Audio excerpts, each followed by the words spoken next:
Assalamualaikum warahmatullahi wabarakatuh. Perkenalkan, nama saya Muhammad Idris Alawi dari Prodi Sistem Informasi PJJ UT Bogor. Pada kesempatan kali ini, saya akan mempraktikkan tugas satu mata kuliah pemrograman berbasis web.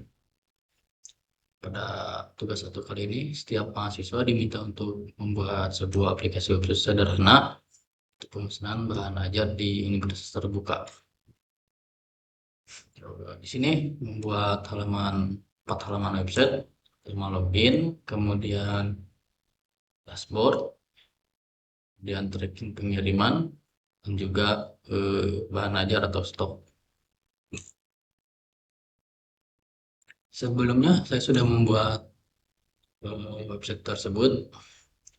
Tampilannya kurang lebih seperti ini. Pertama, halaman login. Di sini saya menggunakan untuk styling. Di sini saya menggunakan External CSS, menggunakan Powerpainter, dan juga untuk layout atau display menggunakan Flexbox dan juga beberapa grid juga. Untuk font sendiri saya menggunakan Google Font. Kemudian terdapat beberapa ilustrasi juga dari logo, heading, kemudian paragraf. Saya akan coba simulasikan untuk login. Pertama untuk struktur folder ini terdapat aset, terdapat logo UT, kemudian CSS, image sebagai cover buku,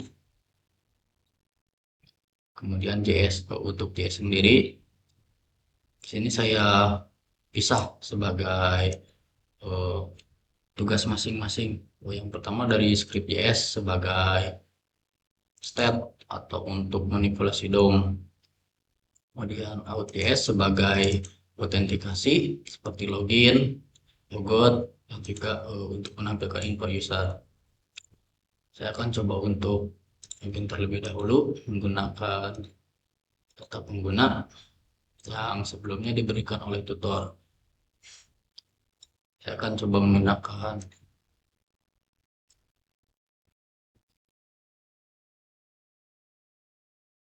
kemudian untuk tahap awal validasi input. Jika data kosong maka terdapat alert atau peringatan. Jika data user khususnya file password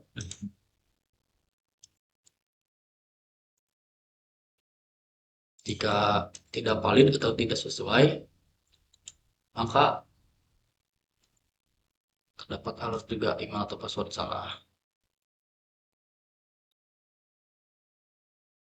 Sini saya akan coba simulasikan ke data valid. Ya, masuk ke halaman dashboard. Untuk halaman dashboard, di sini terdapat navigasi, navbar, dan juga greeting card. Pertama logo, kemudian link untuk ke halaman dashboard, kemudian informasi bahan ajar, juga tracking pengiriman, dan yang terakhir elemen dropdown. Di sini terdapat informasi user berdasarkan user yang sedang login. Jadi dinamis berdasarkan user yang sedang login dan mengambil data.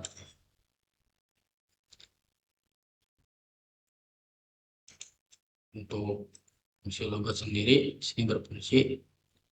Di sini juga saya implementasikan semacam middleware sedikit dasar keamanan. Seperti contoh, saya akan masuk ke halaman dashboard tanpa login terlebih dahulu. Dia akan kembali ke halaman login untuk meminta password, meminta autentikasi user atau login terlebih dahulu. Selanjutnya, saya akan coba login kembali menggunakan akun yang lain, misal admin. admin NPT statement 123. Oh iya, untuk mekanismenya kira-kira seperti ini. Pertama dari script.js di sini DOM membaca login form dengan ID login form, di render di dalam elemen HTML dengan ID login form, kemudian membaca value email dan juga password, kemudian memanggil function login yang sebelumnya sudah dibuat di dalam code.js. Dalam function login terdapat parameter email dan juga password. Kondisi untuk validasi jika email kosong atau password kosong, maka menempelkan alert. Kemudian buat variabel user gunakan data pengguna yang sebelumnya diberikan dalam data.js, kemudian mencari menggunakan metode find bawaan JavaScript. Selanjutnya, jika tidak ada user, maka jika user salah atau tidak ada user, maka tekan alert. Kemudian menyimpan ke local storage dengan key user login dan value user yang sebelumnya dicari. Kemudian redirect ke dashboard. Untuk local storage di sini bisa dilihat dalam DevTools atau bisa di inspect, kemudian masuk ke application. Di sini di dalam local storage masih kosong. Saya akan coba masuk, dan di sini tersimpan data user yang valid.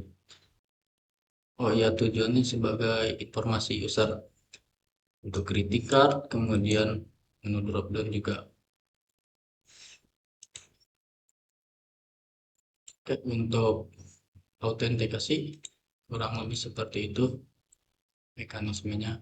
Selanjutnya untuk fungsi bahan ajar, ini bisa dilihat jika bahan ajar, kemudian terdapat tambah bahan ajar baru. Saya akan coba simulasikan untuk tambah bahan ajar baru.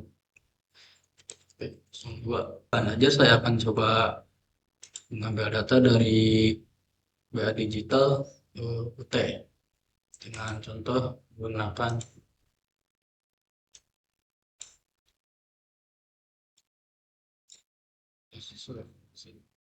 ya. Untuk cover di sini opsional, bisa diisi bisa tidak.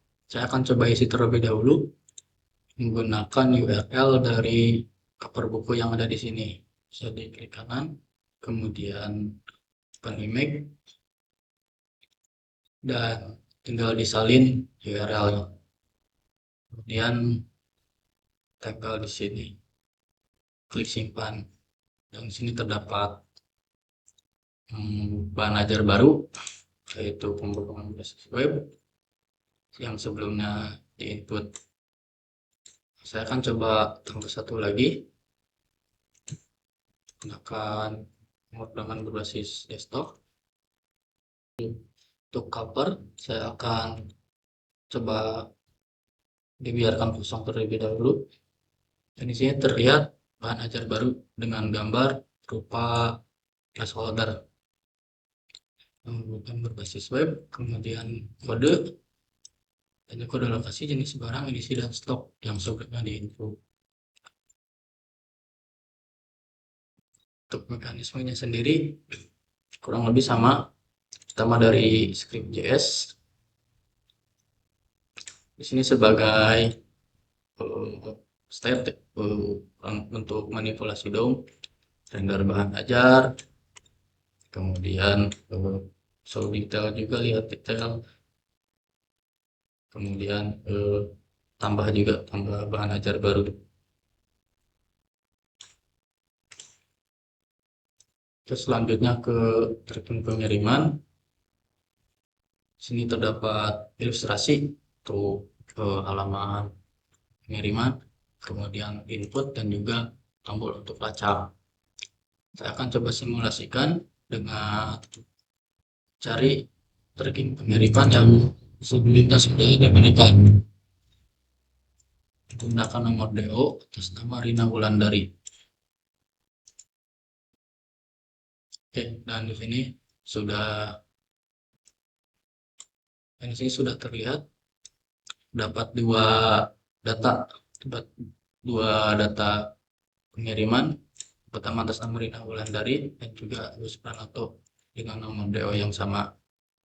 Jika saya memasukkan nomor DO tidak sesuai atau tidak ada, maka dia menampilkan informasi tidak ada hasil nomor DO yang dimasukkan.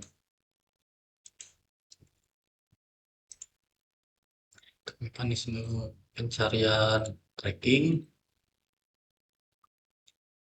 Yang pertama, halaman empty illustration. Illustration fungsinya sebagai inisiasi awal ketika nomor DO belum dimasukkan.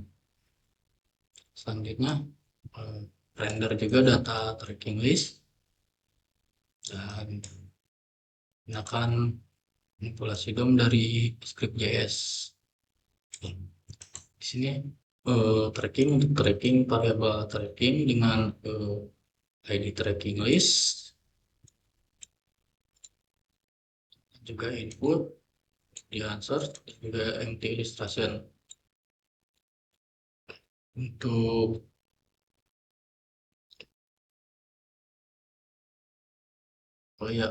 sebagai logic tracking tersebut berada dalam tracking JS.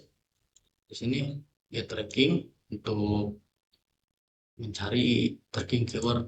Di sini mencari tracking keyword saya menggunakan URL param, query param lebih tepatnya, dengan parameter DO, kemudian diikuti dengan nomor DO.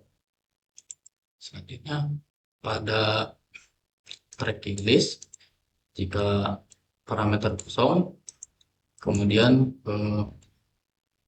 variabel keyword dengan memanggil function get tracking keyword untuk membuat parameter DO. Saya masukkan DO, dan di sini dia membuat parameter baru. Setelah membuat parameter baru, kemudian di render berdasarkan keyword yang ada di dalam parameter. Jika parameter tersebut ada atau sesuai dengan data JS, maka dia akan tampil. Jika tidak ada, maka akan diberikan informasi tidak ada hasil. Jadi antara input dan query param URL akan dinamis, dia mengikuti span yang diinput. Oke, untuk yang dasar juga kurang lebih gabungan dari beberapa function yang merender tracking. Ya, ada hasil DO jika datanya tidak ada, dan juga ini sebagai render data jika ada.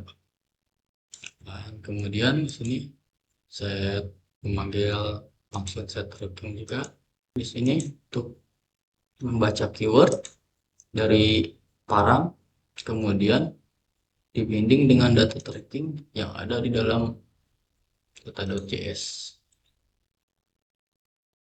Kira-kira seperti itu. Oh ya, untuk terakhir di sini saya menggunakan responsive design juga. Dia memungkinkan dibuka di dalam dimensi mobile sebagai contoh berikut. Masih bahan ajar, kemudian dalam dashboard, pengiriman, juga logout. Kemudian pada dimensi tablet juga desktop maupun laptop. Baik, cukup sekian dari saya. Mohon maaf apabila terdapat kesalahan penyampaian